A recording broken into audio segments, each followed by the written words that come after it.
Hello, and welcome to Cover to Credits, the bi-weekly podcast where we discuss books and their movie adaptations. I'm Ian George. And I'm Adina Hilton. In this episode, we'll be discussing Holes.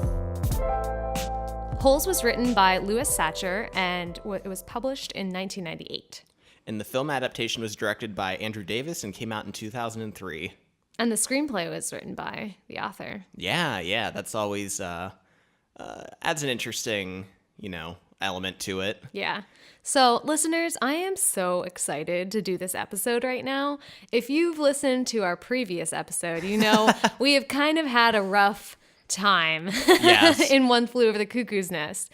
And I was like, we just need a palate cleanser. We need to do something to get us past this. And so Holes is just perfect. And I'm so into it. Holes was just such a nice book to read. It was. And it's such a nice movie. I know. I'm so glad. Also, I'm glad we did Holes next because if you look at our listing of episodes, they've been slowly increasing in the length of the name of So really? It was like Water for Chocolate, and then Hitchhiker's Guide to the Galaxy, then One Flew Over the Cuckoo's Nest. Yeah, really long titles. So it's Holes. Back to Holes. We had to cut it back down a little bit, so. Yeah. And this is like, I watched this movie when I was young. I actually didn't read the book in school, but a lot of people our age read the book, in elementary school or middle school. So it's like really classic to my childhood. And so it was really cool to kind of go back and do an episode on that. Yeah, it was one of those books where I couldn't remember if I had read the book. Like, the movie stuck out more to me. Yeah. And I think because the book and the movie are so similar. They are. And so many, like, the plot points and, like, everything that... Plus, the movie came out and was, like, really advertised on Disney Channel during, like, the prime Disney Channel years of our life. Yeah. It's got Shia LaBeouf in it. I know, exactly. What else do you want? So the story of Holes begins with Stanley Yelnats. Which Yelnats is Stanley spelled backwards. Which I don't know about you, but that like blew everyone's minds, I think, in elementary school. Oh yeah, that was awesome. When you're like, oh yeah, in a race car, and you're like, what? Palindrome. What do you palindrome? Thank you. I always forget what that's called. Mm-hmm. So, our story starts off with Stanley Yelnats, and he is on his way to Camp Green Lake. Yes. And let's just start out with the biggest change, the most controversial change, if you will, yes. from that the movie made from the book, and that is Stanley's weight. Yes. Stanley in the book is pretty heavy. Yeah. I don't know if they kind of give you a number or anything. No, but they just say he's overweight. He's significantly larger than like pretty much all the other kids at camp. Yeah. And that's kind of a big part of his character in a way. Mm-hmm. It's kind of interesting. He gets picked on for that at he's school. Bullied. But then again, it's also kind of an advantage when he gets into the camp in ways because he's kind of larger and he's a bigger kid. Yeah. Yeah. It's kind of a little disappointing. That like didn't keep it. I would have liked to have seen an actor who's a little heavier play the character. Plus, I think it kind of helps you sympathize with him more. He's sort of this underdog, can be kind of a little pathetic. He's getting bullied and things are never sort of going his way and everything. Yeah. And then he gets to camp and it's sort of his chance to redeem himself or kind of reinvent himself. And in the movie, it's just like, oh, he's skinny. I think they do that with a lot of movie adaptations. Yeah. I think rarely... Well, they keep a heavyset character. Yeah, and I think part of that is I think Hollywood tends to just obviously favor, like, actors who are, thinner. Yeah. And then when it comes to, like, a movie like this, they're like, oh, well, we got to get a big name out there. Yeah. But Hollywood's only been actor. Favoring big names, so it's kind of one of those deals where... Yeah, I read somewhere, I don't know if it was IMDb or something, that they didn't do the heavier character because the shooting schedule was going to be so all over the place, and Stanley does end up losing some weight by the end of the book. Yeah. So they didn't want that. I'm like, that's a really lame excuse. I'm pretty sure that's like not what it was. I'm gonna call bullshit. Yeah.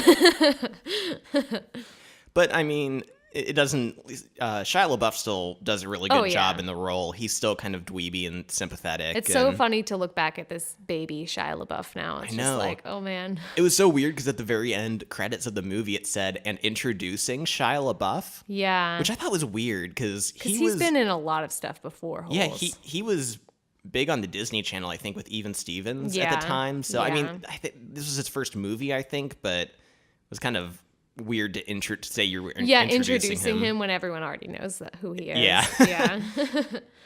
Yeah, so Stanley is on his way to Camp Green Lake because he is a juvenile delinquent. Yeah.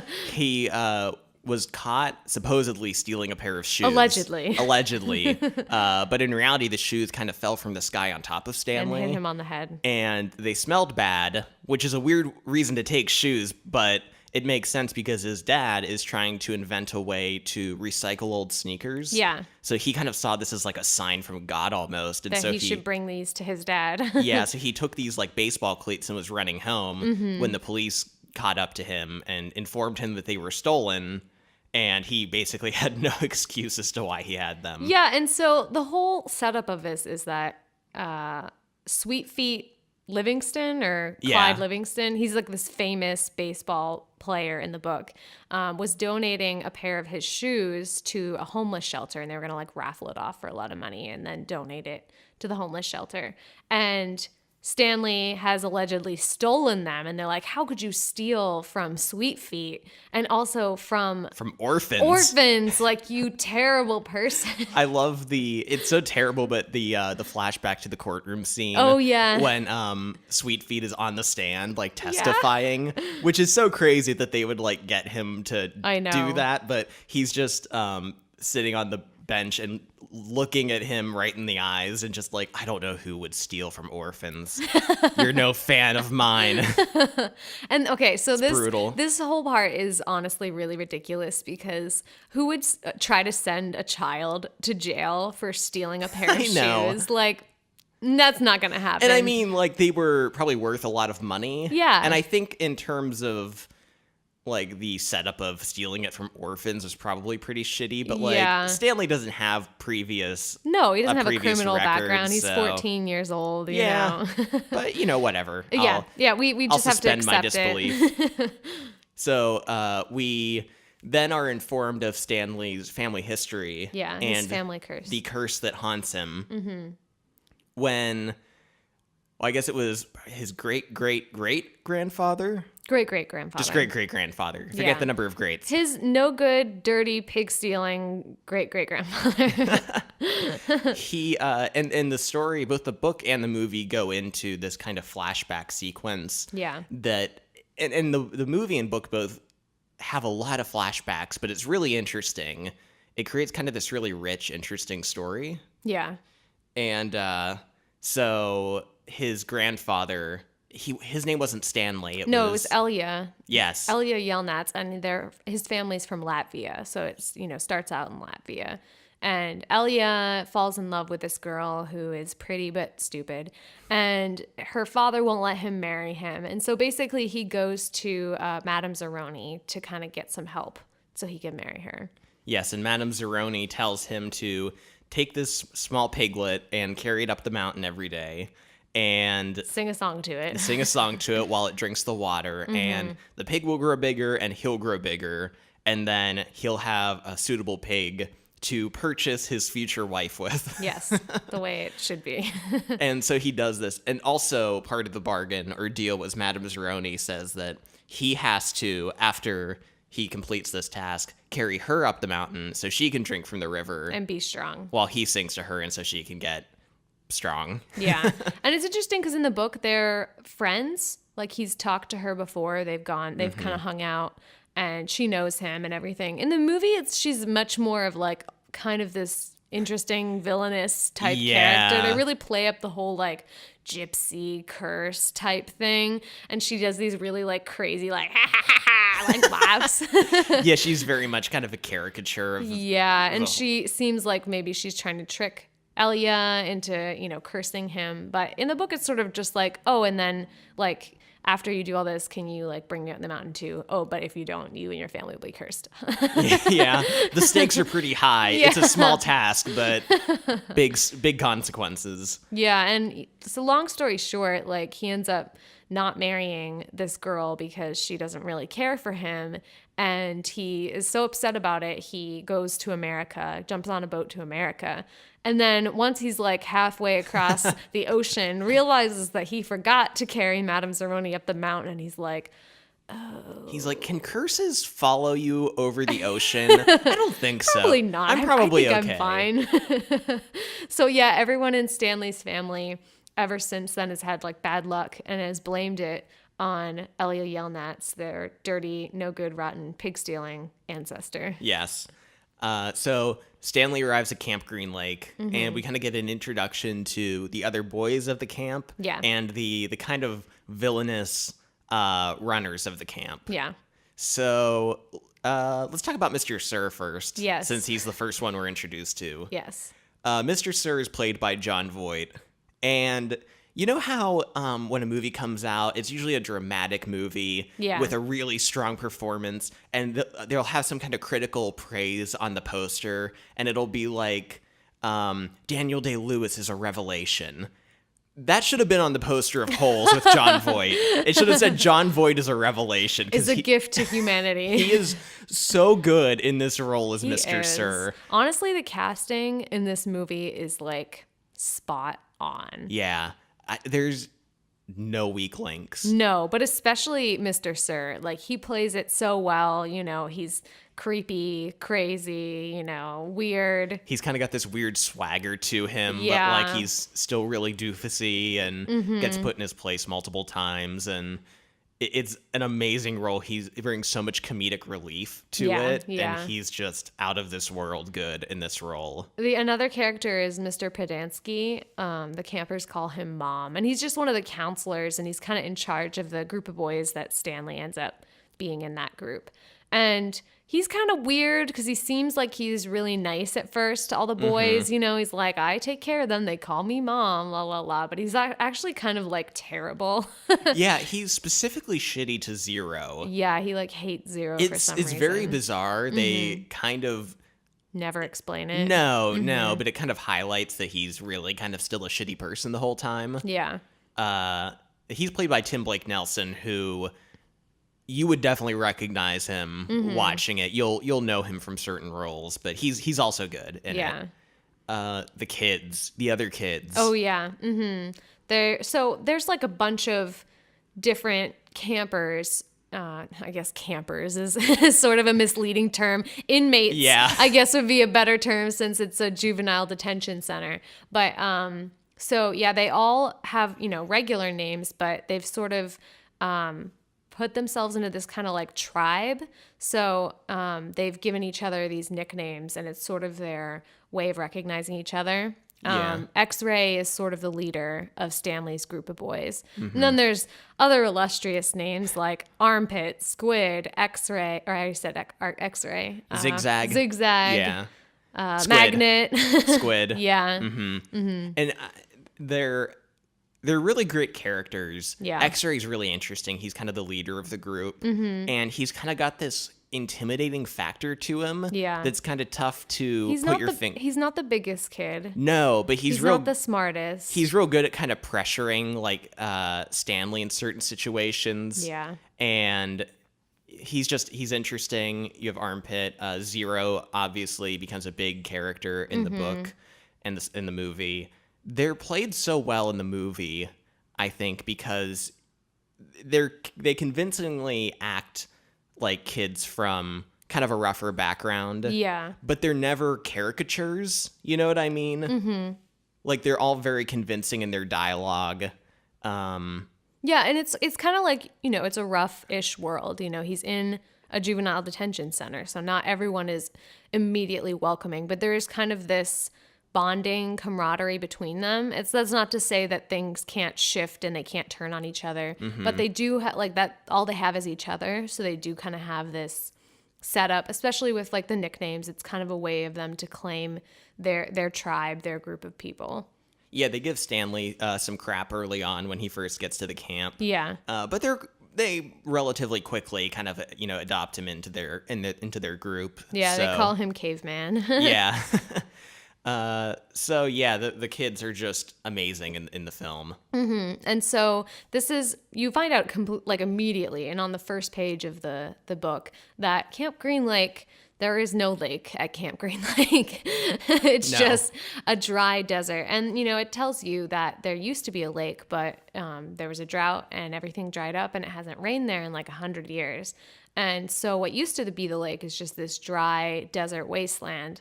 And now the boys, to build their character, have to dig a hole 5 by 5, 5 feet deep and wide, to every day. Yes, to under the hot Texas sun. Yeah. To, as Mr. Sir put it, you make a bad boy. You make a bad boy dig a hole in the hot sun all day, and it turns him into a good boy. Yeah. So I love this concept. So they go out every day into the desert and are just digging these holes. Yeah. They're all wearing these orange jumpsuits. Mm-hmm. And it's something about this story that I just love the visual of this. And the movie does a great job with the shots and with the desert. A field of holes and these kids in orange jumpsuits digging. I know the author didn't come up with the story this way, but I could almost see someone coming up with that image and then building a story around it almost. Yeah. Because it's just so kind of almost captivating in that way. Well, and the author did say that he kind of got the idea for this story, thinking about Camp Green Lake as a place and sort of that idea coming to him, like this lake that, used to be a lake but had dried up and having to kind of be in this dry, hot desert area. So that's sort of interesting. Yeah. That came to him first. That was his idea. And you can tell that the sense of place is really strong in the book and in the movie. Mm-hmm. Do you think the author, dug a hole that big to research? He should have if he should didn't. have. I would feel like I'd almost have to if I was writing the story to be able to describe it accurately. Yeah. Mm-hmm. I don't know, but maybe he did. Who knows? Yeah, and there's a lot about Stanley digging his first hole, in the book, he's, overweight and not in shape. And so it's really physically demanding for him to dig this hole. And it is for all of the boys, but they've done it for so long. And they make a lot of jokes about, oh, the first hole's the hardest. And then he goes out again. They're like, just kidding, the second hole's the hardest. Just kidding, the third hole's the hardest. And, at some point, you do kind of get used to it and you build up your muscles and stuff. But at the beginning, you have all these blisters. It's hot. You're just dying. Mm-hmm.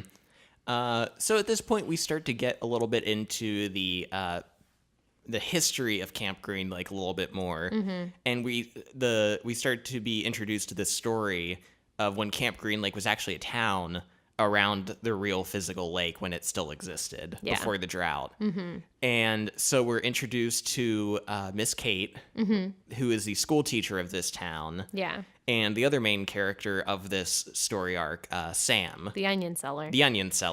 And this is my favorite part of the book and movie. I honestly love these flashbacks. I did too. They're good. Mm-hmm. They're really sweet in the movie. Yeah. Especially Sam's character who... He starts fixing up things around the schoolhouse, It's so sweet. I can't I can see handle your it. face scrunching up. I'm getting so sad thinking about it. It is. It's super sad. It's just Kate is a school teacher and she's basically trying to teach these dumb as dirt Texas people how to read. And no one is grateful to her. And all they care about are her peaches. She makes these spiced peaches. And they're like, she's so pretty and she makes peaches. And she's like, just learn, damn it. And Sam comes to town every day. Sam is black and he sells onions. Yeah. Everyone's really nice. Obviously, this takes place in a time when... This is 100 years ago. Yeah, so there's still segregation and stuff, but they let him come and sell the onions. And there's a lot of flashbacks to him talking to people and everyone being real nice really and cool. getting along and cool. And you'd think that things would be okay. You'd think that things would be fine. And he sells onions and he has this boat that he rows across the lake back when there was a lake to his mysterious onion fields. Yes. Where he picks them and then sells them. And he's all about how onions can cure everything, baldness, sickness, whatever. Just he's super eccentric about his onions. Yeah, he has really loves them. A donkey that he's always feeding the onions to, and claims that she's 100 years old, the donkey, because she eats onions. So, he offers to fix the roof of the schoolhouse because it's leaking, and this starts him fixing a lot of things around the schoolhouse and talking to Miss Kate a lot. Mm-hmm. And you can tell that they're, this book is very, I'm not going to say simple, but the way it describes things is more simplistic. It doesn't give you a lot of description. No, it just gives you some dialogue, a few, lines of description, and it keeps moving, but you can fill in the blanks. And so there's a couple discussions where Kate and Sam are talking, and they've read the same poetry, or they have books and learning in common, which is kind of rare for African Americans and for this Texas town, because they talk about how half the adults are illiterate and can't read also. So. Yeah. So they build this bond. Yeah. And it ends up, it's so sweet because in the movie, oh my God, it's in the book too, but every time something's broken, he's like, I can fix that. Oh. And then one day she's crying and he just comes up to her and he's like, I can fix that. And then they kiss. And it's so sweet. It is so sweet. I feel like as a 12 or 13-year-old watching this movie, this was so revolutionary to me. This was oh my God, this is so romantic and beautiful. It is. Sam is so kind but also sexy, It's nice because it's only a subplot of the story. Yeah. They can keep it simple and sweet, and they don't have to justify the romance to us at all. Yeah. Whereas if this was the entire movie, it probably would collapse on itself. Or be too sentimental, maybe. Yeah, but just in these small, although there is one scene set to music between the two of them it's still sweet, but it's really cheesy. Which one? I forget. There's just music, and it's a montage, I think, and it kind of shows them in slowish motion. Oh, you know what I mean? Oh yeah. I wish I could remember the song, but so when they kiss, one of the townspeople sees, and the next minute, they're all assembled with pitchforks and torches. Yeah. And they start burning the schoolhouse down. The schoolhouse that Sam just spent all that time fixing up. Yeah, and I guess that seemed like a justified move. They're this is what learning brings to us. This will teach you to learn. Yeah. So luckily, Sam isn't there in the schoolhouse. Yeah. He begins to try it's a little different book to movie. In the movie, it's just him rowing across. In the book, Kate is with him. They're trying to escape together. Run away together on the boat. Yeah. But the guy whose dad owns the town, who has Trout Walker. They call him Trout Walker because his feet smell like 2 dead fish. Jesus Christ. But he wants to marry Kate, and she's like, no, your feet smell like dead fish. You're super gross, and I don't. And he's like, do you know who my father is? Yeah. So they catch up with the boat, and they end up shooting Sam. And no one would help Sam or listen to reason at all, including the sheriff. Kate goes to the sheriff, and he's drunk, and she's like, they're burning the schoolhouse down, and he tells her I always get drunk before hanging, and so implying that they're going to hang Sam, so lynching him. And she kind of says to him, well, you should hang me too because I kissed him back, and he's like, well, it's not against the law for you to kiss him, it's against the law for him to kiss you.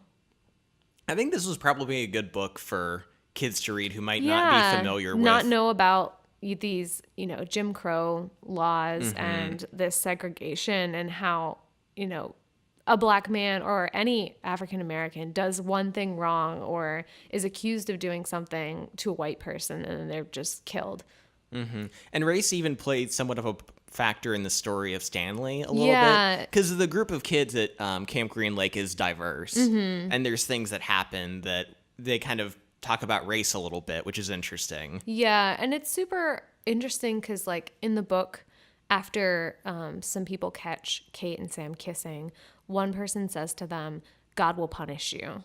Oh, yeah. And then they talk about how after Sam was killed, not one drop of rain fell for 100 years. And the author / narrator literally asks in the book, they're like, who do you think God is punishing?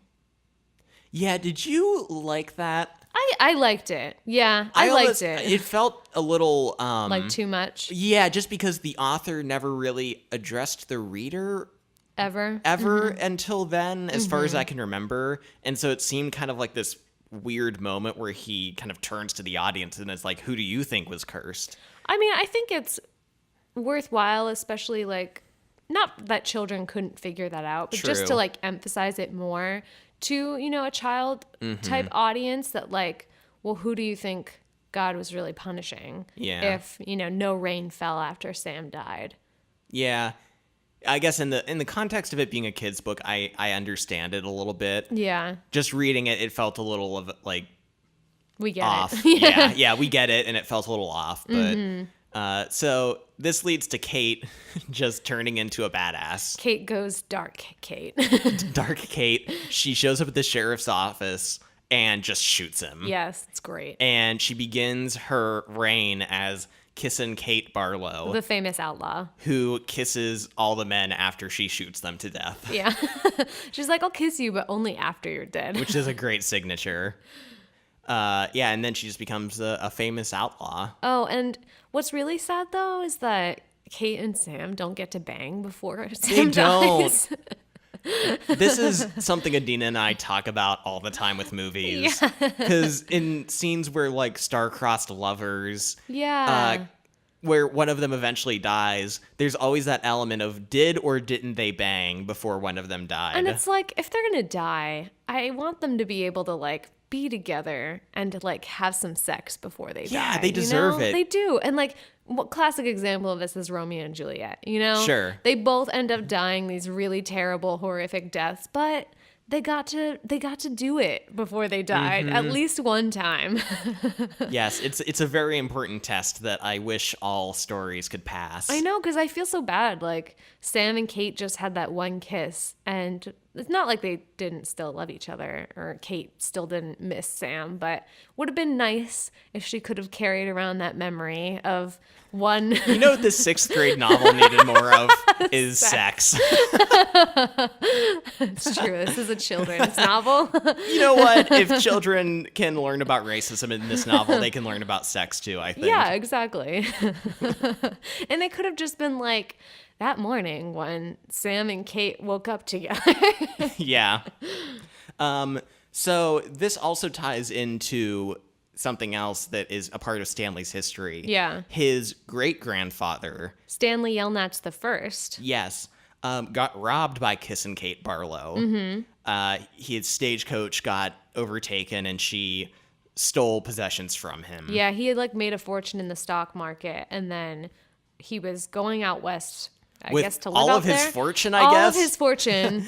But what else could he do back then? I guess you were limited back then in how you carried you had and transferred to carry your it all goods. with you. Why didn't he just transfer it into a bank account? Use his debit card. Yeah, and so she robs him, and then she doesn't kill him, probably because he, wasn't really a threat to her, but she leaves him in the desert.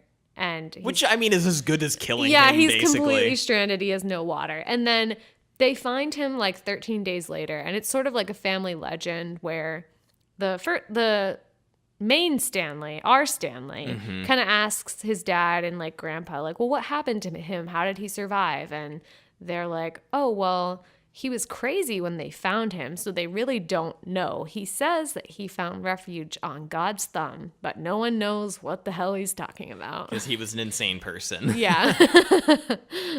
So, that's another kind of one of the multiple historic, like, subplots of this story. It's super interesting because there's basically, like, 4 levels to this story.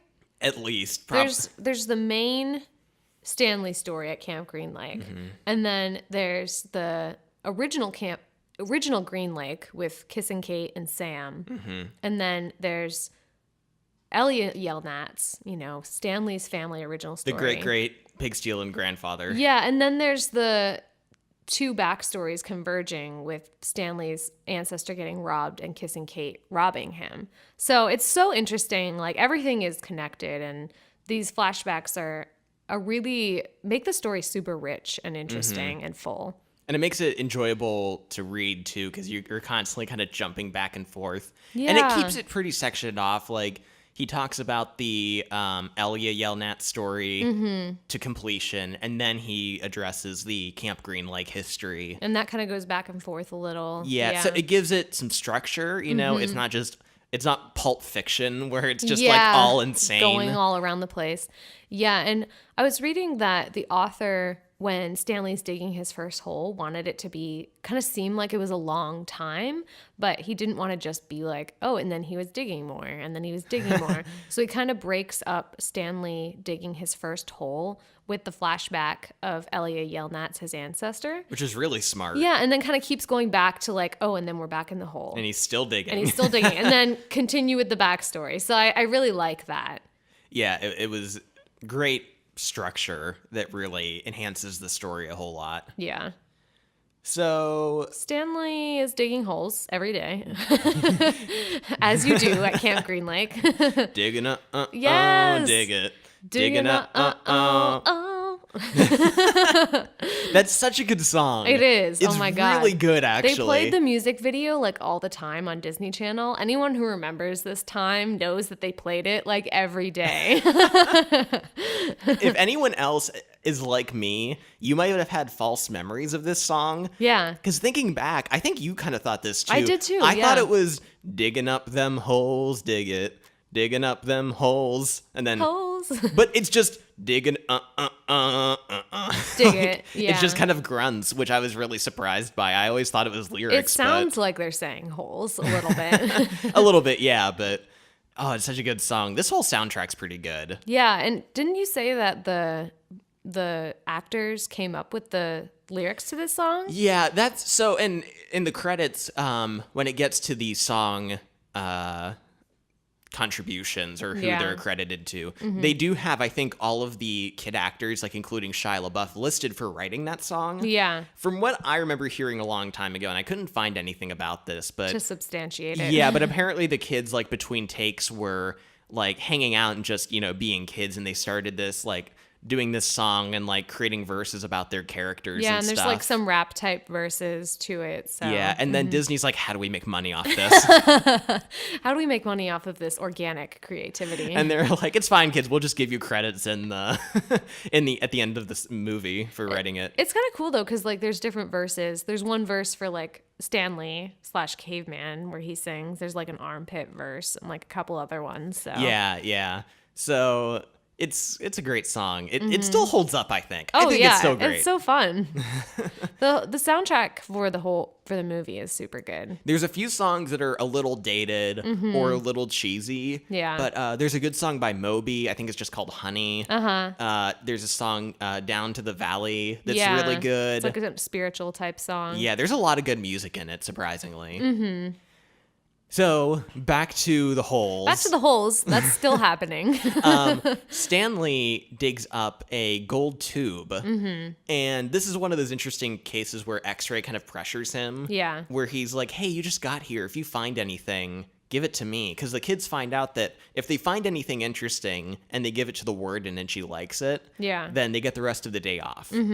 So it's real. They're always kind of looking for something. Yeah, even though they say they're not looking for anything. Only character. Yeah. So Stanley gives X-Ray the tube, and he convinces X-Ray not to give it to the warden until the following day because he was already done with his hole pretty much. Yeah. So that way he'd get pretty much the whole day off. The next day. So the next day, when they've changed locations, he pretends to find it in this random spot, and they get the warden to come down. And this is where we're introduced to the warden. Yeah. Sigourney Weaver. Sigourney Weaver. Yes, I love it. Mother love flippin' her. Sigourney. She's amazing. Once again, the casting of this movie is just impeccable. She is the warden. Perfect for it. I read somewhere that her daughter really liked the book, so that made her kind of want to take this role. I hear that a lot with actors. Yeah. like in a lot of the Marvel movies, for example, a lot of like famous actors who do them are like, my grandkids like these movies, so I thought I'd do one. It makes me seem cool to them. Yeah. I wonder if that's like when your parents joined Facebook, though. It's like, Grandpa, like, you're ruining it. Maybe. But if my mom was Sigourney Weaver, I would not care. So. That's true. That's true. So the warden shows up, and she really like it's a gold tube, and it says KB on the bottom. Yeah. And no one really knows what it is. They talk about it being a shotgun shell casing, but they don't think it is, and they kind of go back and forth. But she digs it, whatever it is. Yeah. Oh my God. Digs it. No. Yeah, she's super excited about it, and immediately she's like, okay, let's like widen X-Ray's hole, and like everyone start digging this hole. What? Nothing. What? Just you saying let's widen X-Ray's hole. Sorry. Oh my God, you're so weird. Anyway, so they start like this excavation site. Yeah. Which is weird because it kind of becomes less about them digging holes to build character and more about like we're finding something. And Stanley in the book is clearly like picking up like we're definitely out here looking for something. This isn't just about building character. And nobody else mentions anything. That doesn't mean like the other boys haven't also noticed this, but we don't really get their perspective, and they never say anything to Stanley about it. So it's just Stanley being like, this seems off. Well, you kind of get the sense that like maybe no one's really found anything the whole time they've been out there. Yeah, not till Stanley. Yeah. Yeah, like it's kind of rare too. So they expand their excavation and they find nothing. Mm-hmm. And Sigourney Weaver gets really pissed about it, and they kind of go back to digging their individual holes. Yeah, and then around this time too, there's Magnet steals Mr. Sir's sunflower seed bag out of his truck when he's coming to bring them water. And then, of course, it ends up all dumped in Stanley's hole, like when they're trying to hide it. And so Stanley gets blamed for it. Yeah. So he gets taken back to the warden because her cabin. Mr. Sir's super mad about it. Mm-hmm. And Stanley confesses to the warden stealing the sunflower seeds, and Mr. Sir's like kind of all cocky at this point. Like, what are we going to do to him? Yeah, and this young whippersnapper. These kids. And the warden she gets this nail polish out. Yeah, she's like, Stanley, will you get my nail polish for me? And he's like, okay. And she starts putting it on, and she's like, I use rattlesnake venom for it. And then she like creepily touches his face. Mm-hmm. And then she just slaps the shit out of Mr. Sir. Yeah, and like scrapes her nails into his face. And so he has these 3 like cuts across his cheek. Mm-hmm. And he's like writhing on the ground in pain. Because the venom got into it. Yeah. And this is really like unsettling for Stanley. Yeah. That he watched like the warden just strike Mr. Sir, and then she's like, go back to your hole, Stanley. And he's like, what the fuck? So she is like very intense, ruthless, very hard, and obviously has rattlesnake venom in her fingernails just in case. Just on the off chance.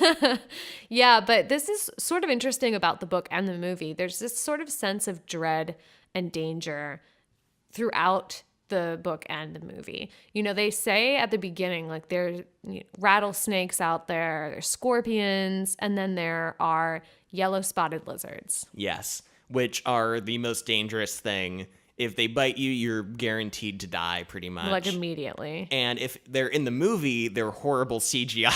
Yeah. And they'll chase you around in their not the best 2003 CGI quality. Yeah. And this is a made up type of lizard. There's no such thing as a yellow spotted, very poisonous lizard. But it's effective. If they run into this lizard, they just all are like screaming and running away because it's so terrifying. Mm-hmm. And the warden is very unpredictable. She just like slapped the shit out of Mr. Sir, and Stanley is clearly affected by it. And there's a part in the book where he comes back to dig his hole after everything happens with Mr. Sir, and the other boys are like, oh, what happened? What did the warden do? And he's like, nothing. And he says like he didn't say anything because he hoped that if he didn't talk about it, that it would be like it didn't happen. Yeah. Which is really sad. You're like, it is. Oh, poor Stanley. Like, this is some traumatic shit. Mm-hmm. It really is. So there's kind of a heightened danger all around in this story. Yeah. And then things kind of take another step up when Stanley discovers that Zero, who's kind of the quiet, like, not shy. He's kind of intense in a weird way, but very quiet, doesn't talk to anyone. Yeah. Stanley discovers Zero can't read. And Zero kind of likes Stanley. Yeah, and they don't ever really find out why. Maybe because Stanley isn't as aggressive as some of the other boys. Although I do think Zero discovers why Stanley is in Oh yeah. the at Camp Green Lake, which because he stole the shoes. Because he stole the shoes, which is a factor in Zero's storyline. Yeah. So Zero asks Stanley to teach him how to read, and Stanley agrees to, but only if and Stanley didn't create this bargain, but Zero agrees to dig part of Stanley's hole each day so that he'd have the energy to teach him. And also so they'd be done at the same time, because Zero is a much faster digger than Stanley is. So yeah, he starts to teach him how to read, and they sort of get to know each other. And Stanley is surprised to find out how smart Zero is, and he really has a head for mathematics. Like, he can just calculate numbers and figures kind of instantly. I loved that. Yeah. Just kind of like, especially for a kid's book, that you might not know one thing or necessarily have a strength in one area, but you can be really smart in another. You can still be smart and have a natural talent, you know? And so he pretty quickly starts to learn how to read. Stanley even admits, like, I'm not really the best teacher, but he was like, his potential was just there. All he needed was like one person to kind of show him the basics, and he kind of picks up on it fast. And he kind of gets to know Zero more and finds out, you know, why he ended up at Camp Green Lake, which he was just picked up on the street. Or no, so should we talk about the sneakers thing? Yeah. We discover later, but Zero confesses later that he was the one who stole the shoes from the orphanage. And when the cops, and which he didn't know whose shoes they were, anything about him, because he couldn't read and didn't know like what the placard or whatever said. So later, when the cops are running around looking for someone, he throws them off an overpass, which is how they fell on Stanley. Yeah, and so he kind of feels bad about that Stanley was blamed for it. And then he gets arrested only a day or two later from like stealing some shoes from a store. Yeah, which he stole them from a Payless. Yeah. And well, I don't know. I guess it makes sense in that he didn't have a mom. Yeah. So they didn't have anywhere to send him. Yeah. Zero got separated from his mom, and his whole story is really interesting. It's really sad. It's so sad. And I guess because he became a warden of the state, like they had to do something with him, so maybe that's why they were more willing to send him to Camp Green Lake. But once again, stealing a pair of shoes seems pretty pretty light. But that's how the story went anyway. And it's kind of interesting. There's this part where he's telling Stanley about his mom and how, you know, they weren't always homeless, and, you know, they would spend time together and then kind of go from place to place. And then he says that like one day he was waiting for her and she just never came back. Yeah. And he talks about, he's like, oh, do you know Laney Park? And Stanley's like, oh yeah, that's like near my neighborhood. Like I used to go there all the time. And Zero's like, yeah, I used to sleep in the tunnel. It was, the movie, there was a similar exchange in the book. Yeah. But the movie kind of rearranged it into that exchange where it just hits you. It hits you so hard. Right in the gut. Because Stanley's like, oh yeah, the park. And he's like, yeah, I used to sleep in it. Yeah. And he doesn't say it in like in a pity me type way. It's just a matter of fact way, but that's what even gets you more, is that it's just kind of how he lived. Yeah. And Stanley's sort of realizing like, this is a park where I played, my parents would take me. And for Zero, this was his home for a while. Like he had to stay here and he had no one to take care of him. And it's just like this super interesting way that their paths have crossed in the past, and it's only now that they're kind of joining together, and it does seem like there's a destiny and a purpose to them meeting. So the kids get really mad that Zero's digging part of Stanley's hole, and it kind of erupts into a fight where Zigzag is giving Stanley some crap for it. Yeah. And things are heating up, and Mr. Pendanski, who's there, suddenly encourages does not help the children to fight. Yeah. He's like, "Hey, Stanley, why don't you push him back? Like, hit him back, Stanley. He's bullying you. Go ahead. You've got like at least 100 pounds on him." So he just like encourages this child fight ring to break out. Child fight ring. Yeah. So it's Zigzag, right? That's mad. Yes. Yeah. Zigzag is like super pissed that Zero has been digging Stanley's hole. So he starts like beating on Stanley. And then Zigzag loses his mind and starts choking out. I'm sorry. Zero. They're both Z's. God damn it. Zero starts choking out Zigzag. Yeah. And then to help Stanley. Yeah. So anyway, like this erupts in all the word and all the people showing up, all the counselors, and they eventually confess to that Stanley is helping Zero read. Yeah. And this is where Mr. Pendanski starts shitting on Zero the most, where he's like, "Listen, Stanley, it's too much for his little brain. Like, that's why he blew up and choked Zigzag. Like, it's not the hot sun. He's just, like, too crazy and too stupid to learn anything." He's like, "Oh, you might as well teach this shovel to read," I think in the movie is what he says. Yeah, and he hands the shovel to Zigzag or to Zero. Oh my God. He hands the shovel to Zero and says, this is all you'll be good for. Yeah. And then Zero takes the shovel and just lays out Mr. Pendanski. Hits him upside the head. He's knocked unconscious. Zero's like, "I'm not digging any more holes," and then just runs away into the desert. And there's this great scene in the movie where Mr. Stir starts running after him, like, and he has his gun, and the warden's like, "What are you doing? Like, are you gonna shoot him? You can't shoot him." He's like, "I wasn't. I wasn't doing that." So, he's out in the desert. Everyone assumes he's gonna die. Yeah, and there's a great scene where, and this goes back to the kids being so good at their roles and being well written for, where like at night Stanley's just laying in bed thinking about it, awake, and all the kids are talking about him. Yeah. And they're like, "Oh man, like he's not gonna live like more There's than no water out there. Like he's gonna be buzzard food," and like I hear like the vultures like start with the eyes or something. They're kind of gross about it, and like it's so believable though. Just being like kids and just trying to like joke about something like that. Yeah, kind of not really taking the seriousness of it. Or maybe they are. I mean, they've seen a lot of shit for their age, but so Stanley decides to take matters into his own hands. And the next day at the camp, he attempts to steal the water truck. Oh, yeah. So while Mr. Sir is there filling up everyone's canteen, they have this pickup truck, and it's got the huge water tank on it. Water tank on the back.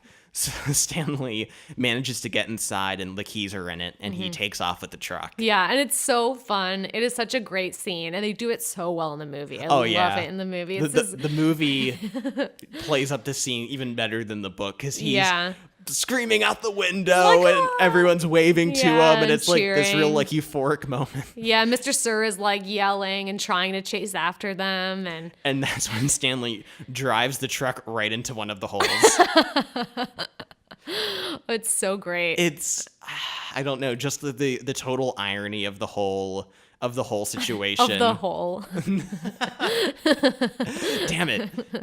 And so Stanley, because he's like, "I guess I'm just going to run now." Yeah. He's like, "I kind of screwed myself." So he takes off into the desert after Zero with no water. So luckily, Stanley finds Zero. He's not dead. Yeah. He finds him in the middle of the desert, hiding out under an overturned boat, which ends up being Sam's boat from when he was shot. Good thing there's not like a dead body in there, though, like, or a skeleton even. Like, it's just the boat. Yeah, what if they're like, "Yeah, I just found this weird skeleton underneath. I just kind of like dug it out.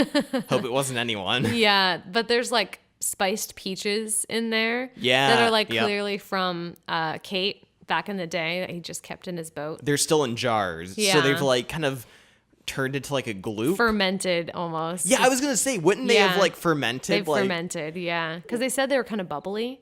Oh, okay. Yeah, but they wouldn't have become alcohol. I don't know how stuff works. They maybe were alcohol. The kids just didn't realize it. They were just getting smashed out in the desert. So that's what Zero's been surviving on this whole time. And then Stanley kind of has this idea. He's like, well, see how there's mountains like on the other side of the desert/lake? We should try to get to there. There might be water. Because he recognizes the mountain as he kind of looks at it for a minute and he holds his hand out with his thumb up and he's like, does this look like a thumb to you, the mountain? Yeah. And so he gets the feeling that this is God's thumb. Yeah. That his great-grandfather found when he was stranded in the desert. Yeah, which he doesn't really have any reason because they never say that it's the same place that his great-grandfather got stranded, but he's still like, we should go there. In the movie, it helps because it looks so much like a thumb that you get it a little bit more. In the book, you're just like, okay, sure. You kind of have to trust him a little bit, I guess. Yeah. Because Zero won't go back to the camp. No, he refuses. Yeah. So they begin this epic journey to get back to get to God's thumb. Yeah. So they're trying to get there, and they know if they don't find water or anything, they're gonna die. Yeah. Because they're just totally dehydrated. And then Zero starts getting sick, and in the book, it's maybe they think maybe the peaches had bacteria in them or something. In the movie, it's just sort of like Zero's just really exhausted and is getting tired. And so at one point, Stanley actually kind of swings Zero over his shoulder and starts carrying him the rest of the way up the mountain. And it's a really cool scene in the book. I really love it because it's like Stanley is really struggling, but then he kind of feels like strong inside himself, and it kind of is like all that work digging holes has kind of built up his strength, and then he also sort of feels like the mountain is giving him strength too and like helping him. Yeah, so he manages to get Zero up the rest of the way. Yeah. And Zero's still in rough shape, and it's interesting. I like that in the movie, they just find like this stream, like a babbling brook at the top. In the book, though, he just realizes the soil is moist. And it's kind of muddy. So he digs another hole, and it fills up with enough water that they're able to drink from it. And so they're able to drink water, and he digs up. While he's digging, he finds onions. And obviously, the reader connects this. This is where Sam's onion patch was. Yeah, across the lake. Wagon was the lake. Yeah, and so in the book, Stanley leaves the shovel and like this bag that they had brought with them when he picks up Zero. So it's like partially up the mountain when Zero can't make it anymore. He leaves all that stuff behind and just carries Zero up.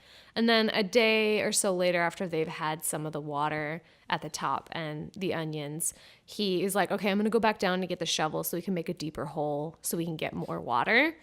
And so he goes back down to try to find the shovel, and he like can't find the shovel, and he's like, this is really far down, like I don't know where it is. And they talk about how he has to rest like 3 separate times because it's like too strenuous for him when he's trying to find the shovel.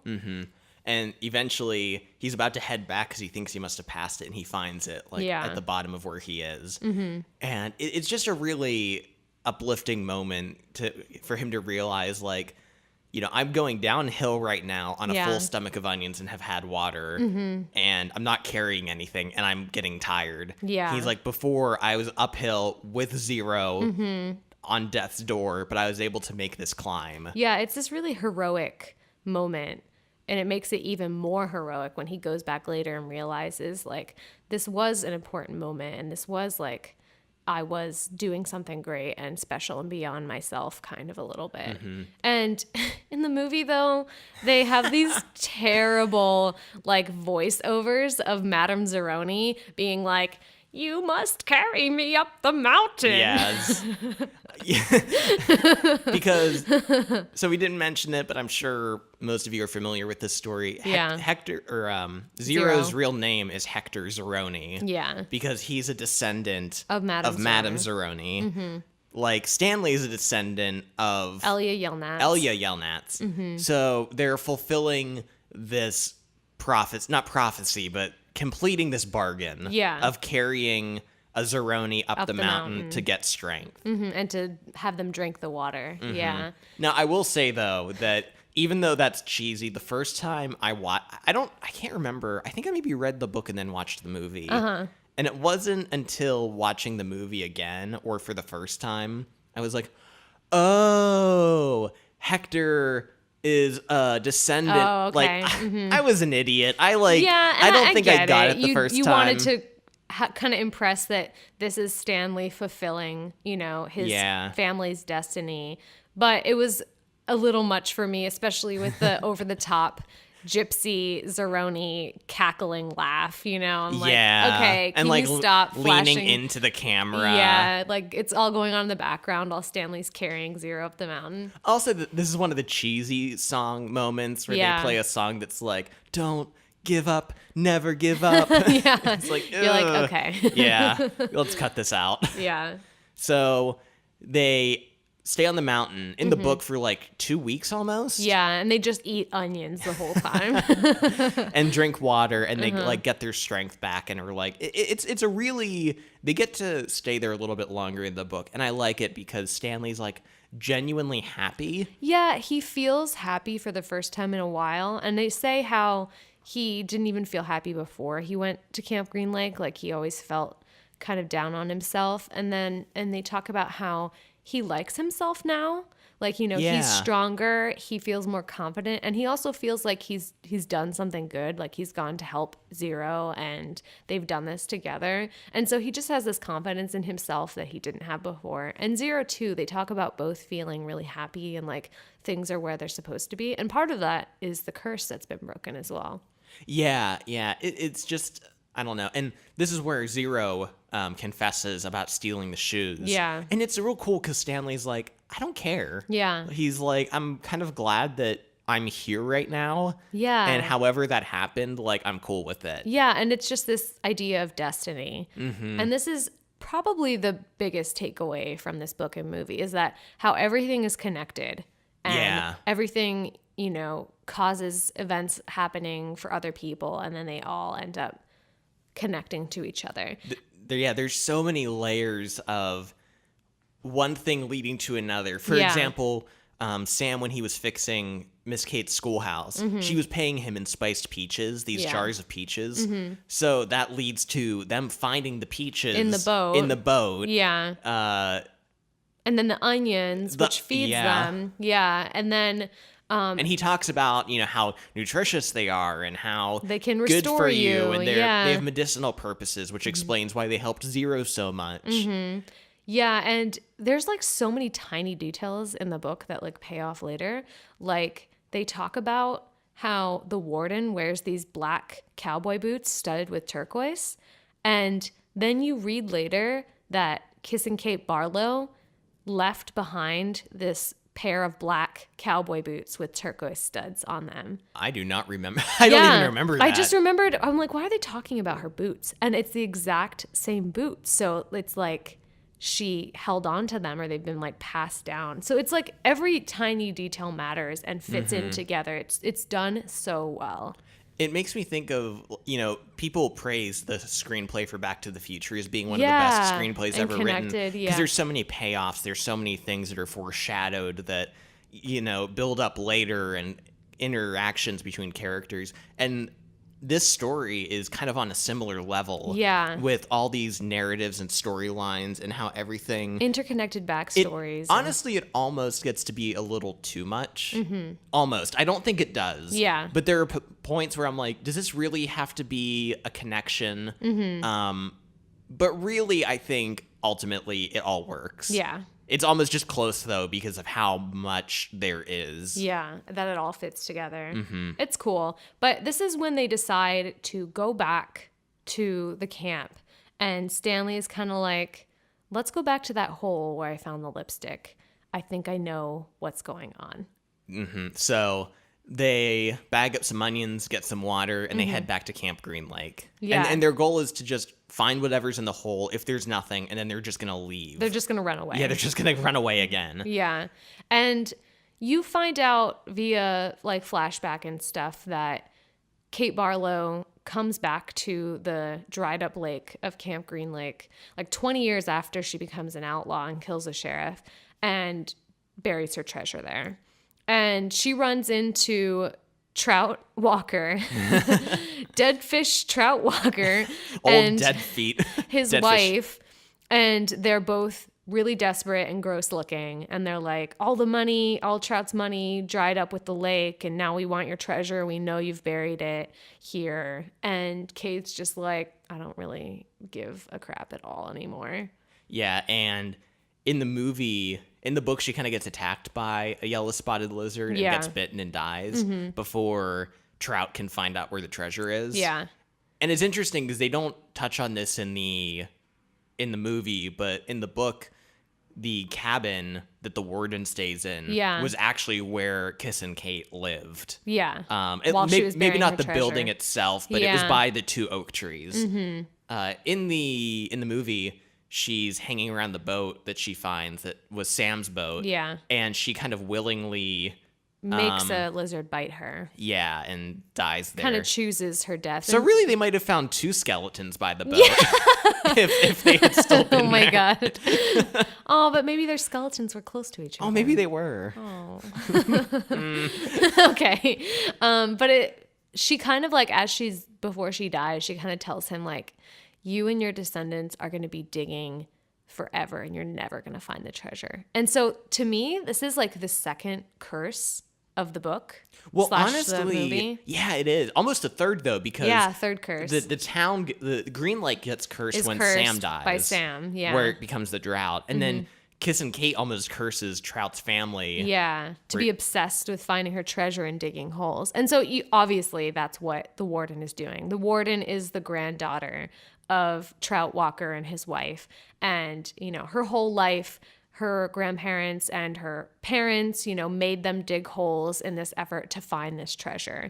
And this is sort of an interesting way because you kind of feel a little bit sorry for the warden. You do. Like her whole life, she mentions that even on Christmas, they had to dig a hole every day. And so really, she just got savvy about it. She's like, I'll just get she was the smart one and make them dig holes, and I'll make money off that while they dig. Yeah, it's really cool because that's true. That is the third curse. So, and then Kate dies, and they're still looking for the treasure. But Stanley's like, I know which hole to dig now. Yeah, just the magical realism of this story is interesting with like realism. curses. I like it a lot. It's a good level of that, I think. Yeah. So Stanley and Zero get back to Camp Green Lake. They go. It's at night. Yeah. And they find the hole where Stanley found the lipstick, and they start digging again. And they manage to find a buried treasure chest or a suitcase in the book. Yeah. And right when they think they've won, the warden shows up with Mr. Sir, and they're all like, "We got you, we got you." But that's when the flashlights shined on them, and they find out there is just a shit ton of yellow spotted lizards. In my mind, this is like Kate's last revenge on the treasure. That like there's these yellow spotted lizards that like guard it, so that no one can take it. See, I almost saw it the other way of kind of this almost like not curse element, but it's almost like protecting them. Yeah. Because they protected the warden from. Yeah, because it's keeping. They were like screwed. Yeah. But they're these yellow spotted lizards, so no one can touch Stanley or Zero. Yeah, and they were gonna like just rip the treasure out of their hands, but then they're like, oh, but we're not gonna screw with these lizards at all. And they're like, we'll just wait till one of them bites you and you freaking die. Yeah. I'll watch a child die. I don't care. I love it. But they keep waiting and waiting, and the lizards don't do anything. And it's this kind of cool part in the book where they talk about how Stanley is so scared because any moment these lizards that are like literally crawling all over their bodies could bite them.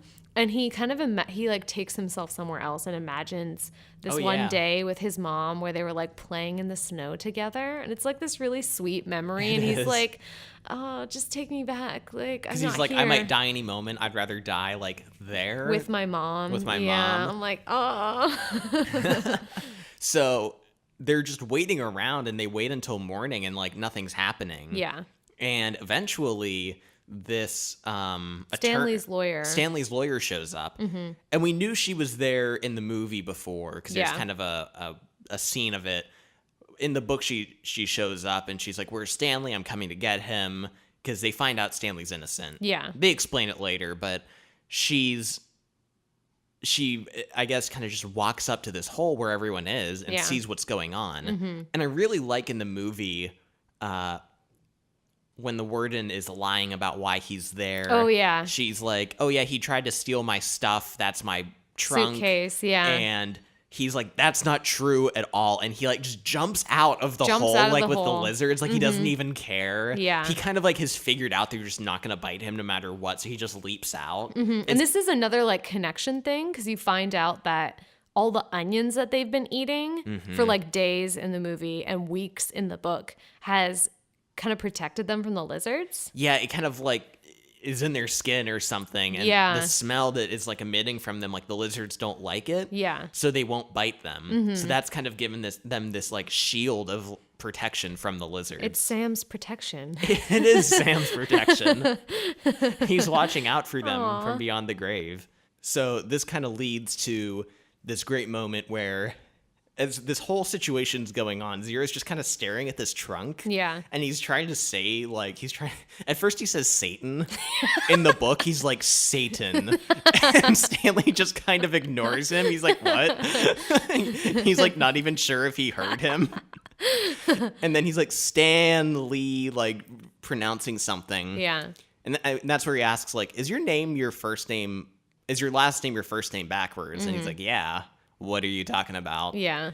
So when they're being taken away by the lawyer and the warden's trying to grab the trunk, Zira's like, no, it's got Stanley's name on it. And she's like, what? And they look and it says Stanley Yelnats because it was his great-grandfather's trunk that Kissing Kate had taken. Stolen all his stuff, and she put all her money in it. There's so many great connections. Like, this moment is so great. It's such a payoff. It is. And the warden is just horrified, dumbfounded. She like can't even lie about it. Yeah. She's just like, how could this happen? Because the lawyer's like, I thought you said this was your trunk. And she's like, Yeah. So like the lawyer's like, okay, Stanley, let's go. And then he's like, I'm not leaving Zero. And then they find out that there are no files for Zero because when Zero first ran away, the warden was like, destroy his files so no one knows that he was here and that he died. And then so when the lawyer's like, okay, let me see Zero's file, they can't find anything. And so she's like, you have no reason to hold him here. And so she takes Zero and Stanley with her and they go back. Yeah. But there's a great moment first where while all this shit's going down, the kids kind of get reunited with Stanley and Zero. And it's really great. They're all happy to see they're alive. Yeah. And there's a good moment. The characters switch. In the book, it's Squid. In the movie, it's Armpit. He gives him a phone number, gives Stanley a phone number, and he's like, call my mom and just tell her Theodore says sorry. Yeah. It's a really sweet moment. It's really odd, though, because in the book, this same moment kind of happens. Yeah. But X-Ray like hangs back and won't talk to Stanley, which was weird goodbye. To me. Yeah, I feel like it's just how he was like in charge and maybe he was like ashamed of like what he had done and didn't really want to talk to Stanley. It's just interesting. They didn't really resolve that with him. I guess because although he was kind of an obstacle for Stanley in a lot of ways, I never would have thought of him. I never thought of him as like a villain or anything. No. And the movie does play him off maybe a little differently, being a little more of a friendly, friend. But he, in the movie, he's there, which I appreciate. And they're all like reunited. Yeah. They do this like fun dancing scene. And then it starts to rain. And so you're like, the curse has been broken. You know, the curse of the rain has been broken. The curse of the digging the holes has been broken. The curse of Stanley's family is broken. So it's a really nice moment. It's a super like joyous moment. And it could easily have been like too much in a way. You know, too many happy moments and like the warden's being investigated and Mr. Sir gets arrested for violating his parole. They like recognize he's someone else or something. Yeah. But I just think the movie and the book were just so good. They earned it. They really earned it at the end. Yeah. And then Stanley and Zero kind of get to head out together. Yeah. Which is cool. And they open the treasure chest / suitcase and find some jewels, and they also find these old banknotes and things that are worth a lot of money. And so they end up splitting the money between Zero and Stanley. And Stanley buys his family a new house. Meanwhile, Stanley's father has finally made an invention. He makes a cure for foot odor using onions and peaches. It's funny to me because, at the end they're living in this big house, and it's funny that they both got this invention and then also just found a ton of money. Yeah, it's like they got both, sure. Yeah. And Zero uses his money to hire some private investigators to find his mom. And there's a sweet scene in the movie where they're both reunited with each other, and it's good. Yeah, it's really great. I just love that whole Zero being separated from his mom storyline. Because, it makes so much sense. Like, if you were both homeless, how would you find each other? Yeah. It'd be almost impossible. So, so seeing them reunited was, like, wonderful. Mm-hmm. There's this weird theme in the book of, like, smelly feet. And just smelliness in general. Like, Sweet Feet, the baseball player, has, like, really stinky, like, a fungal foot odor. Yeah. And Trout Walker has the same fungal odor that they, like, specifically mention. An armpit smells a lot. And plus, like, when they eat the onions, they smell. Yeah. I don't know if that's just, like, a fun kid thing thrown in. Because Louis Sachar, like, writes a lot of kids' books and I think has that, like, kid humor down. So I don't know if that's what that is. Maybe. Yeah. That's true. So, yeah. So that's about that's it. It ends and they're all, like, partying, and it's just like, woo. Yeah, it's nice in the movie. The party scene, all the kids are there from the camp. Yeah. Which, once again, is a little cheesy, but I think they earned it. In the book, though, it's just Zero and Stanley. Yeah. And I'm like, where are the other kids? Where are the kids from the camp? I want X-Ray and Armpit and Zigzag. But, it's fine, I guess. Yeah, it wraps up really nicely. So, which one is better? I think. Oh my God, this is tough because I just realized I haven't thought about this at all. It's tough because they're so similar, and there are things that the movie does that work and that I like about it. The book is so good, and there's so many connections and rich storytelling. Is it shitty if I say I can't decide? Like, it's a toss-up? I think I'm going to say that I slightly like the movie a little better. Oh, really? Okay, yeah. Yeah, because I just love the movie, and I remember watching it as a kid and just loving it. And I love seeing the characters brought to life. They're so much more compelling to hear and see them, and I just love it. Yeah, like I've said 100 times now, the kid actors in it are just so good. Yeah. And that'll make or break a movie. You have an annoying kid or, like, kids that you don't believe. And especially with the kind of characters they were trying to capture are very, I think, challenging to get right. Where they're kind of aggressive but they still, like, deep down are likable and nice. And they're just crappy in, like, a kid way. Yeah, exactly. And I think they really hit every mark. And just all the casting is so good. It is. Oh man, But I feel like if I talked, I could, like, convince myself either way if I, like, talked about it too much. Right now, I'm just going to hesitantly say the movie. I will also hesitantly say the movie, I think. Yeah. But honestly, it's worth, like, rereading the book if you read it as an elementary schooler, or if you've never read it, giving it a chance, because the book is really good. Yeah. And of course the movie is so enjoyable. It's like, the book has some, if you're familiar with the movie, the book has, it's an enjoyable read, and it's got some additional elements that there's no, like, big storylines or anything that are cut. No. It's almost all verbatim, but there's just some additional things that kind of make it worth it to read. Yeah, one of them, for example, is that Zero talks about his mother used to sing a rhyme to him, like the one that Stanley sings. And you get that at the very end of the story, and it's like a second verse to the original rhyme. And it's the song that Elia Yelnats was supposed to sing to the pig. And it's, like, been passed down through the family. And then it's almost like Zeroni's family has passed down the second verse to the song. It's really cool. Yeah, so there's things like that are worth going back to the book for. Yeah.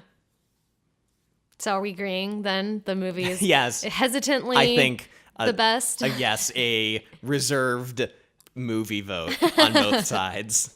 I can get behind that. Okay. Are you ready for the lightning round? I am ready for the lightning round. So first topic for the lightning round. Apparently when this movie was first in development, the first person to write the screenplay for this was Richard Kelly, who was involved in writing the Donnie Darko screenplay. What? Yeah, and they're like, yeah, write the screenplay for Holes. So apparently he made Stanley blonde and blue-eyed, and his last name was Kramer instead of Yelnats. What? And even better, the whole setting is set into a future post-apocalyptic storyline. Oh my God. Where the outside world was not much better than Camp Green Lake. And the inmates are digging holes to find weapons for the military. Holy. The whole Kissing Kate story is gone. It's just these boys digging holes for the military in a post-apocalyptic world. And then they're like, this is kind of too dark for a kid's story, so why don't we have the author write the screenplay instead? Can you believe that? That's though? unbelievable. Yeah. Oh my God. I want to read that. That would have been horrible. Honestly, they could just rework it enough that it doesn't have a connection To Holes, and just yeah. make that movie. Like, Yeah. it sounds like it's different enough Yeah. with fucking Stanley Kramer. Isn't that crazy? Okay, my favorite funny line in the entire movie is when the warden is thinking back to when she had to dig holes as a kid. Oh, yeah. They do a flashback to her as a little girl out there with like another man. And It's her grandpa. And yeah, she's like, I'm tired of digging holes, Grandpa. And when the dude turns around, he's just like, well, that's too damn bad. And he's like the oldest, craggliest looking man. Crustiest. He just screams at his granddaughter immediately. It's one of the funniest lines. It cracks me up every time. I don't even know if it's supposed to be funny, but It's so good. There's this other great part where Mr. Sir sees like this yellow spotted lizard in the movie and like shoots at it. And then he's like slinking around the camp, like with his gun. He's just like shooting everywhere. It's so great. This is another awesome moment from Jon Voight, who just like is doing such a great job with that character. there's a great, so the warden's like kind of catchphrase is she's always going, excuse me. In the movie. Yeah, in the movie. I think in the book too, she says Yeah. excuse me a lot. And she's constantly like using that to just throw people off. Yeah. And in the movie, when Stanley's loading up the suitcase and leaving, she's like, please just like open it. Let me see what's inside. I have to know. Yeah. He's just like, excuse me, as he closes the trunk like a cold son of a bitch. He's like, excuse me. It's one of the best burns like in any movie I've seen in a while. It's great. There's this other part where it's Stanley about to dig his first hole and they're going to this tool shed and the sign above the tool shed says the library and they open it up and it's just shovels inside and I'm like so offended. Like, how dare you? My final lightning round thing is I'm not so sure that Elia Yelnats got cursed because he didn't carry Madame Zeroni up the mountain. Because in the movie, when it shows him taking the pig up the mountain as it's getting bigger, by the time it's like a full-grown pig, he's just pulling it on a rope. Which he's supposed to carry Like, it. you're supposed to carry it. That's part of the deal. Like, this is bullshit. He's kind of like looking behind him a little bit. I think he was being shady about it. Yeah, like, he's like, I don't want to carry it today. it's actually too fat, so I'm just going to pull it up the mountain. But that's why he was cursed. yeah, she clearly said carry the pig up the mountain, Elia. So that just about finishes the episode. Yes. Thanks for listening. This was so fun, and I really enjoyed reading this book again and watching the movie.